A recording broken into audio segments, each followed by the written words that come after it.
Hello, dans cette vidéo, je vais essayer de répondre à plusieurs questions. Comment copier les résultats d'une recherche GPT vers un Google Doc? Ajouter les liens des conversations dans un notebook LM. C'est possible, mais c'est inutile si le lien n'est pas public, si le contenu du lien n'est pas public. Et ce qui n'est pas le cas pour le contenu de conversation GPT et même dans Google Doc. Et pour d'autres méthodes, il faut être un peu plus spécifique. Il faut dire ce que tu utilises comme plateforme où tu as du contenu que tu veux conserver. Parce que sinon, ça reste super vaste. Il faut cibler un peu. Ok, pour les résultats d'une recherche GPT, j'ai essayé plusieurs plugins. Il y a un seul qui fait à peu près ce qu'il dit. Celui-là, il peut créer un Google Doc automatiquement. Ensuite, tu peux coller dedans le contenu qu'il a copié auparavant. Mais ça, c'est de la publicité, peut-être juste parce que tu peux coller le contenu que tu as copié. Mais la seule partie qu'il fait, il permet de créer un Google Doc, ce qui est déjà très bien. Et il peut coller de manière sélective avec une interface le contenu d'une conversation GPT. Je vais l'installer. Je vais ensuite l'épingler pour l'avoir ici. Je vais recharger la page GPT pour être sûr qu'il est là. Je vais lui poser quelques questions.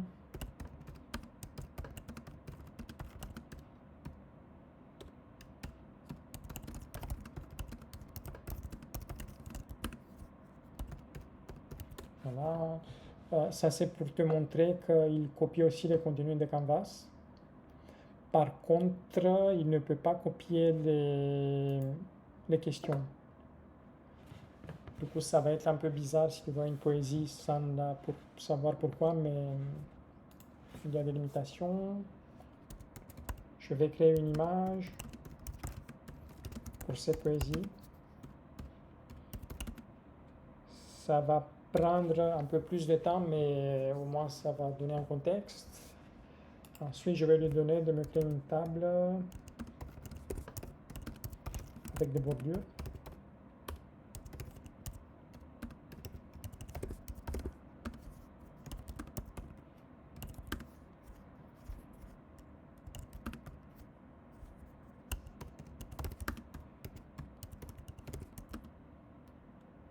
Bon, ça veut rien dire. Voilà, au moins ça va donner un sens. Ok. J'ai observé que quand je colle dans le Google Doc que le plugin crée, il y aura plusieurs images. Je pense que c'est parce que ChatGPT, ce qu'il fait, il crée l'image étape par étape, et derrière cette image qu'on voit, il y a les autres qui sont des images intermédiaires. Parfait, il y a une table. Ok. Maintenant, le plugin qui est activé, qui affiche ces icônes, me permet de sélectionner une ou plusieurs réponses. Je peux copier le contenu pour ensuite le coller où je veux. Je peux exporter dans un Google Doc, ça va aussi créer un Google Doc. Ce qui est intéressant, c'est qu'au lieu de devoir sélectionner une par une, j'ai l'option Select All. Ça va sélectionner toutes les réponses, pas les questions. Peut-être ça viendra dans un futur proche. Quand je choisis d'exporter vers un Google Doc, il va me créer un Google Doc avec un nom OK. Je dois coller ici, commander. Tu verras qu'il y aura l'image plusieurs fois. Je pense que c'est les étapes intermédiaires pour la création de l'image. Je vais faire un peu de ménage.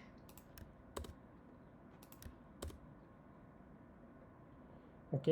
Tu vois, il y a la première partie, il y a la poésie, il y a la table, voilà. Et aussi, souviens-toi, la poésie venait de Canvas, du coup, il peut copier ça aussi. Maintenant, tu m'avais demandé si je peux ajouter le lien d'une conversation dans un notebook LM. La réponse est oui, mais si le lien n'est pas public, il ne sert à rien. Il y a l'autre plugin Notebook LM qui permet de créer un notebook ou d'utiliser un déjà existant. Je vais créer un nouveau New Notebook. Test. OK. Ensuite, pour être sûr qu'il est là, je vais aller l'ouvrir, go to one. Ça, c'est parce que j'ai joué auparavant, peut-être. Est-ce que c'est le lien de la dernière conversation, je me demande? Oui. Là, quand il a créé, il a ajouté automatiquement ce lien. Très intéressant. Mais je vais le supprimer parce que je n'ai pas besoin. Même s'il montre ce que je voulais montrer. Que si le lien n'est pas public, il ne peut rien faire avec. OK. Je vais de nouveau ajouter le lien de la page courante, qui est celui-là. Il a aussi l'option d'aller à la page d'accueil des Notebook LM. Là, si je reviens dans le Notebook LM, on voit que le lien il est revenu.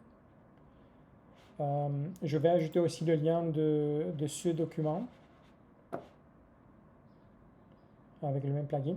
Attention, quand tu vas d'une page à une autre et tu utilises le plugin, il faut rafraîchir pour être sûr que l'état a été actualisé. Ici, je vais ajouter le lien de la page courante. Tu vois, ici, il y a deux liens. Et si je reviens là, il y a deux liens, mais je crois que ce n'est pas les bons. Voilà. Maintenant, il y a les bons liens. Il y a le GPT et le Google Docs. C'est très important de faire ça. Parce que sinon, quand tu sélectionnes les liens, il va tout supprimer. Disons que je suis là. Je rajoute aussi ce lien.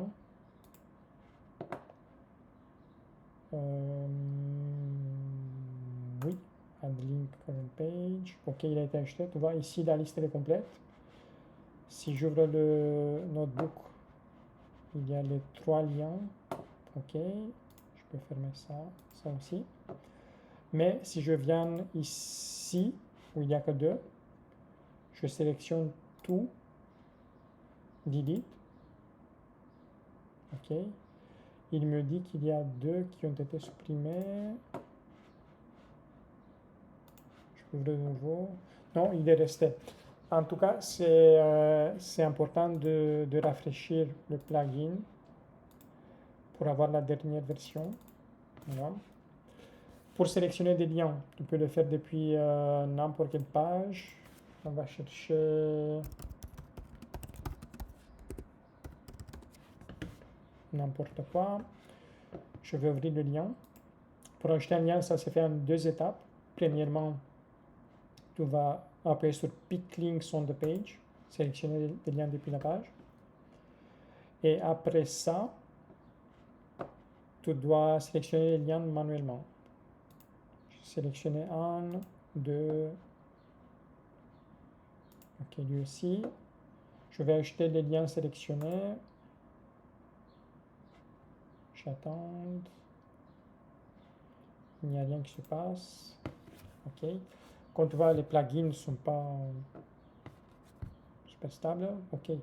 Il y a ces liens qui ont été ajoutés. Je vais l'ouvrir. Ils sont là. Comme c'est des liens publics, ça va fonctionner. Et tu m'avais demandé comment faire aussi pour YouTube. D'ailleurs, tu l'as vu. C'est le même principe. Sélectionner les liens de la page. Je ne connais pas. Ça, vous le savez, bah... Je vais dans ces vidéos. Et ça, tu l'as déjà vu. Je vais la mettre dans la vidéo pour que tout te souvienne. Quand tu sélectionnes les liens qui sont sur la page, il va scanner seulement celles qui sont dans le viewport, dans la partie visible de la page. Voir un peu plus. Regarde, lui, il est OK. Lui il est OK. Lui il est OK. Toujours OK. Toujours OK. Voilà. Par contre, lui, il n'est pas OK. Tu vois, il n'y a pas l'onglet rouge. Du coup, si je clique sur ça, ça va tout simplement ouvrir un nouveau lien. Et je ne veux pas ça. Je vais ajouter les liens sélectionnés.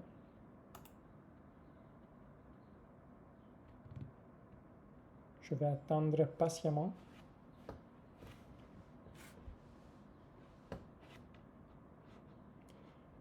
Voilà. Et maintenant, ce que je peux faire, ce que je t'ai déjà montré, pour avoir plusieurs liens, je vais scroller tout en bas. Comme ça, tout est dans le viewport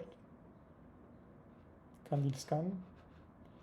Et là, tu vois, je peux scanner ça, choisir ça aussi. Et je peux aller jusque là. Voilà.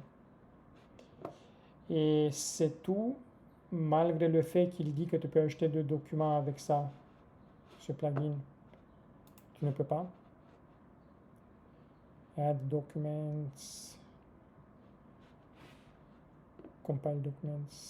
Non, ça fait partie du vrai Google LM de Notebook. Pareil, pareil. Pas du tout. Tu peux pas acheter de documents.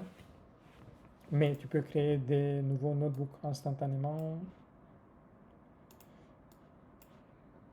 Et c'est tout. Toutes ces parties, c'est le notebook LM de Google.